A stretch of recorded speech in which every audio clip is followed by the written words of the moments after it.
तो चलिए स्टूडेंट, हम अपन आज स्टार्ट करते हैं अपना 5th वीडियो। तो फिर से आपको बोल रहा हूँ कि सभी वीडियो को आप इस चैनल को सब्सक्राइब कीजिए ताकि आपको हर वीडियो के लिए नोटिफिकेशंस मिलता है और आप इसी तरीके से मस्त फिजिक्स पढ़ते रहें। तो बच्चों, आज अपन को देखना है intensity of electric field due to electric dipole on broadside on position or on lateral position। तो स्टूडेंट्स, ये सपोज डायपोल, यहाँ पर प्लस क्यू चार्ज और ये minus Q. Suppose plus Q charge इस पॉइंट पर, उसको हमने ए बोल दिया और इस एंड को बी बोल दिया। ये डायपोल का सेंटर है। अब मान लीजिए सपोज ये जो लाइन है इसको बोलते हैं equatorial line which is perpendicular to dipole axis and passing through the mid point of dipole is called equatorial line. And if any point place on equatorial line then this point is called on lateral position और on broad side on position. तो मान लीजिए suppose कोई point है और वो dipole के centre से आर डिस्टेंस पर, ये P, और इस पर हमको इंटेंसिटी फाइंड करना है इस कंप्लीट डायपोल की वजह से। तो ये हाफ लेंथ हो जाएगी A और ये हाफ लेंथ हो जाएगी A, क्योंकि डायपोल की टोटल लेंथ तो अपन 2A से डिनोट करते हैं। अब ये प्लस क्यू चार्ज इस पॉइंट, इस यूनिट पॉजिटिव चार्ज को रिपेल करेगा, तो इसके कारण जो इंटेंसिटी होगी वो रिपल्सिव नेचर की होगी E1, और नेगेटिव चार्ज की वजह से इंटेंसिटी जो होगी वो अट्रैक्टिव नेचर की होगी E2। यदि आप यहाँ पर ध्यान दें तो ये 90 है, राइट एंगल ट्राइंगल है, ये R है, ये A है, तो हाइपोटेन्यूज कितना होगा? √r² plus A²। अब फिर से ये R है, ये A है, तो हाइपोटेन्यूज होगा √r² प्लस A²। यदि हम इस पर्टिकुलर पॉइंट पर इंटेंसिटी E1 और E2 को पहले फाइंड करें तो देखिए क्या आता है। तो intensity of electric field at P due two plus Q charge, इस चार्ज प्लस क्यू की वजह से इंटेंसिटी, तो हमने नेम दिया है E1 1/4 pi epsilon naught into q upon distance square. भाई पॉइंट चार्ज की वजह से इंटेंसिटी कितनी होती है? 1/4 pi epsilon naught into q upon r², r on the distance of a point from the point charge। तो यहाँ पर इस पॉइंट का पॉइंट चार्ज का डिस्टेंस जो दिख रहा है आपको, ये दिख रहा है, इसको अभी फिलहाल अपन बोलते हैं AP, तो अपन बोल सकते हैं AP²। यदि वैल्यू रखते हैं AP की तो हो जाएगा E1 is equal to 1/4 pi epsilon naught into q upon, ये AP कितना लिख रहा? √r² प्लस A², और स्क्वायर तो लगा ही है। तो इस तरीके से E1 की वैल्यू हमको मिल रही है 1/4 pi epsilon naught into q upon r² plus A²। Square root हट जाएगा। सपोज ये हो गया इक्वेशन नंबर 1। अब ऐसे ही इंटेंसिटी फाइंड कीजिए इस पॉइंट पर E2 की वजह से, तो E2 की वजह से इंटेंसिटी पॉइंट माइनस क्यू की वजह से, तो intensity of electric field at P due to minus q charge, ये हो जाएगा E2 1/4 pi epsilon naught into q upon BP², क्योंकि ये डिस्टेंस BP है। वैल्यू रखोगे तो E2 is equal to 1/4 pi epsilon naught into q upon BP मतलब कितना? √r² plus A² whole square. Means E2 is equal to 1/4 pi epsilon naught into q upon, तो जाएगा r² plus A², square root हट जाएगा, तो ये आएगा intensity. तो सेकंड फोर्स। आप यदि ध्यान दें तो आपको क्लियर दिख रहा है E1 और E2 दोनों के मैग्नीट्यूड सेम आएंगे, फॉर्मूला सेम आ रहा है दोनों। मतलब इस पॉइंट P पर जो इंटेंसिटी E1 और E2 होगी वो इक्वल मैग्नीट्यूड की होगी। इंटेंसिटी मतलब फोर्स। अब यदि मान लीजिए सपोज कोई बॉडी है, उस पर एक फोर्स लगा है 10 न्यूटन इस साइड और एक 10 न्यूटन इस साइड, तो डेफिनेटली इस बॉडी पर जो रिजल्टेंट फोर्स होगा वो एग्जैक्टली एंगल बाइसेक्टर के डायरेक्शन में होगा। ना तो बॉडी इस तरफ जाएगी ना इस तरफ जाएगी, कहां जाएगी, बीचों बीच जाएगी। तो ये दोनों फोर्स इक्वल है। बिल्कुल इसी तरीके से यहां पर भी E1 और E2 इनके मैग्नीट्यूड चूंकि सेम है, इसलिए रिजल्टेंट इंटेंसिटी बिल्कुल एंगल बाइसेक्टर के डायरेक्शन में होगी। यही हमको फाइंड करना है, रिजल्टेंट वैल्यू। E1 इंटेंसिटी है प्लस Q चार्ज की वजह से, इंटेंसिटी है intensity due to minus Q charge की वजह से, और E कहलाएगी intensity due to complete system मतलब डायपोल की वजह से। और यही हमको फाइंड करना है। चूंकि ये y एक्सिस पर दिख रही है इसलिए अपन इसको EY से डिनोट करते हैं और यही हमारा टारगेट है। यदि आप ध्यान दें तो यहां पर ये जो ट्रायंगल दिख रहा है इसमें दोनों साइड्स इक्वल हैं, √r² plus a² √r² plus c²। मतलब ये आइसोसेलेस ट्रायंगल है और आइसोसेलेस ट्रायंगल में जो इक्वल साइड्स होती हैं उनके अपोजिट एंगल्स भी इक्वल होते हैं। तो इसके अपोजिट थीटा तो ये भी थीटा। अब यदि ये एंगल थीटा है तो ये भी थीटा होगा, करस्पॉन्डिंग एंगल। E1 को रिजॉल्व करोगे तो ये कंपोनेंट कितना हो जाएगा, E1 cos theta. Vertical component कितना जाएगा, E1 sin थीटा। ऐसे E2 को यदि आप देखें तो ये एंगल कितना हो रहा है, थीटा, तो ये एंगल भी थीटा जाएगा। क्या बोलेंगे आप इसको, alternative interior opposite angle, equal होते हैं। तो यदि ये E2 है तो रिजॉल्व करोगे तो ये वाला कंपोनेंट कितना जाएगा, E2 cos थीटा, और vertical component E2 sin theta. हम लोग कभी भी किसी वेक्टर को रिजॉल्व करते हैं तो उसको रिजॉल्व कर सकते हैं उसके टू परपेंडिकुलर कंपोनेंट्स में। एक कंपोनेंट वो होता है जो एंगल बनाता है, वो होता है रिजल्टेंट इनटू cos थीटा, और सेकंड कंपोनेंट जो होता है वो फर्स्ट कंपोनेंट का परपेंडिकुलर होता है, वो होता है रिजल्टेंट इनटू sin थीटा।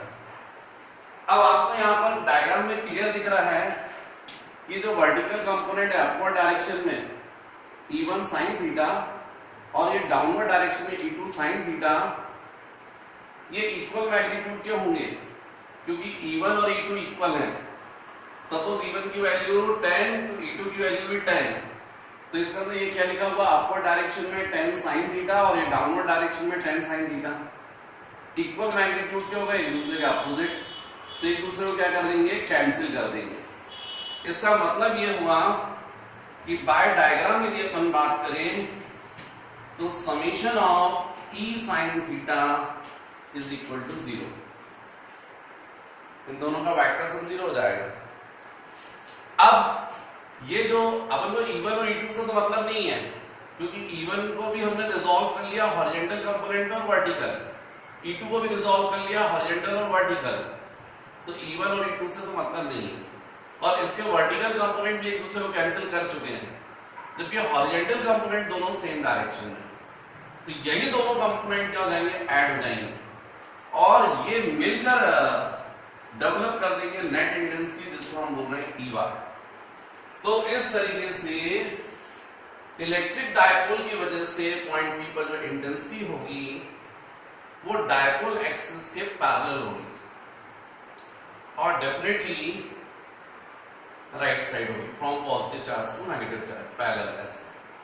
तो ये EY की वैल्यू कितनी होगी तो आप निकाल सकते हो। ये जो भी वैल्यू है वो डायपोल की वजह से, तो हम लोग बोल सकते हैं thus intensity of electric field at P due to dipole,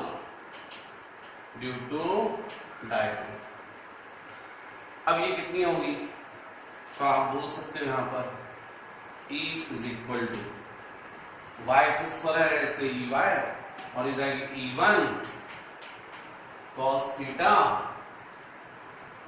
plus E2 cos theta.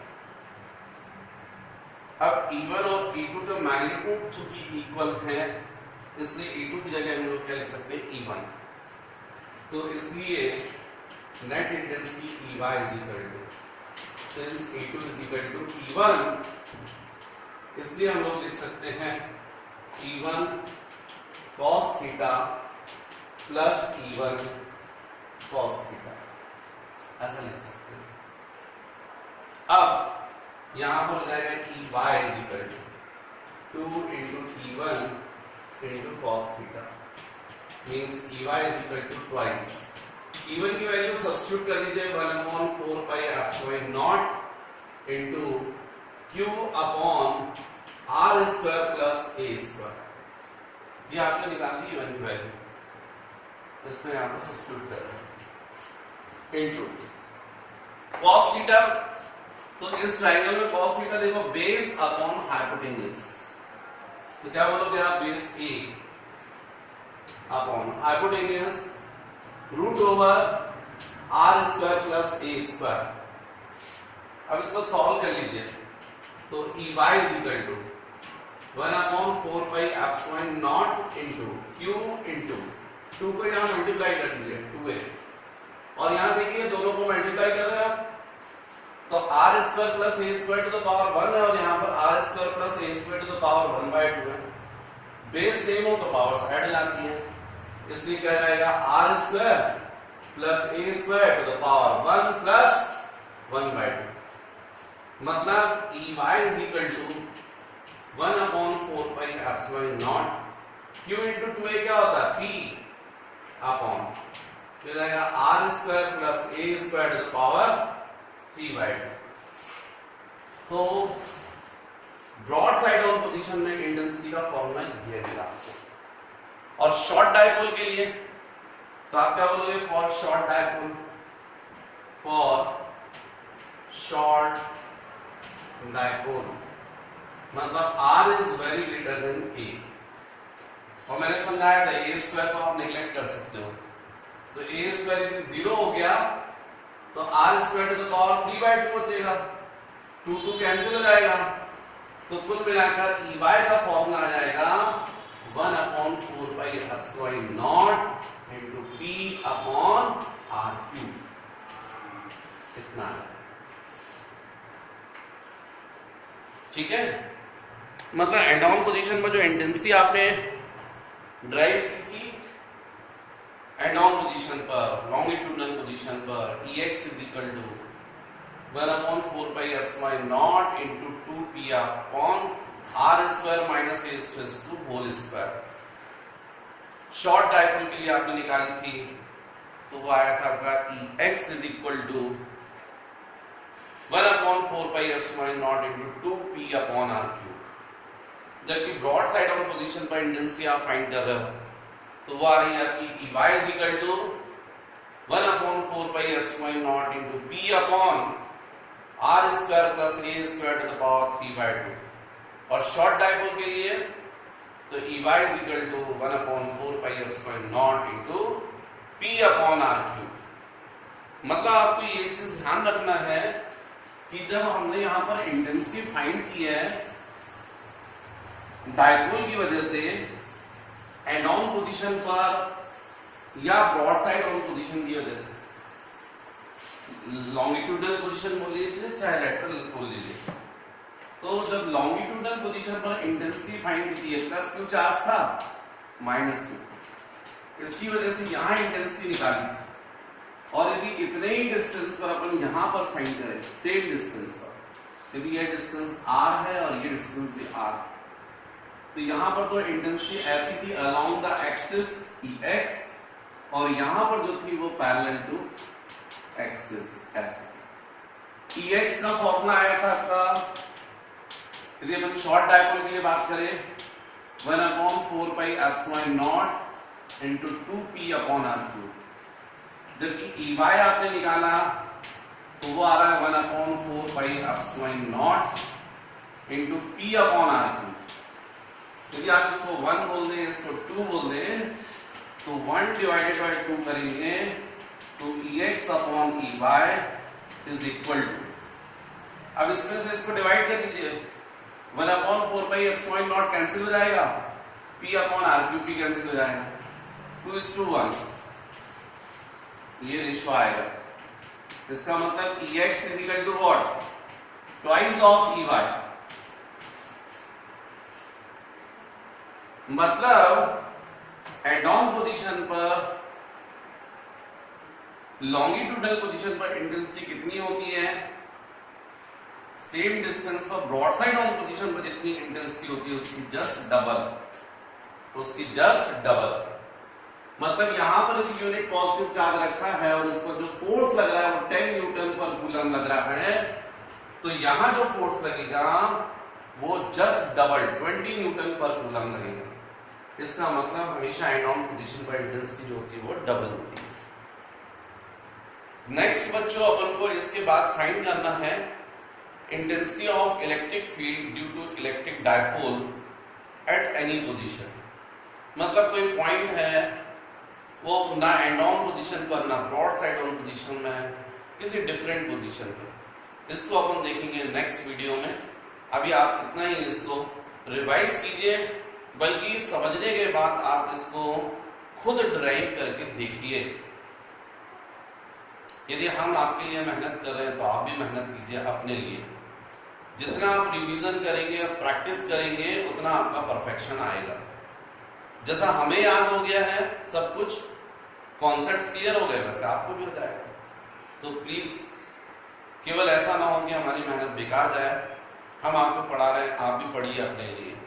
ठीक है बच्चों, बाकी हम देखेंगे नेक्स्ट वीडियो।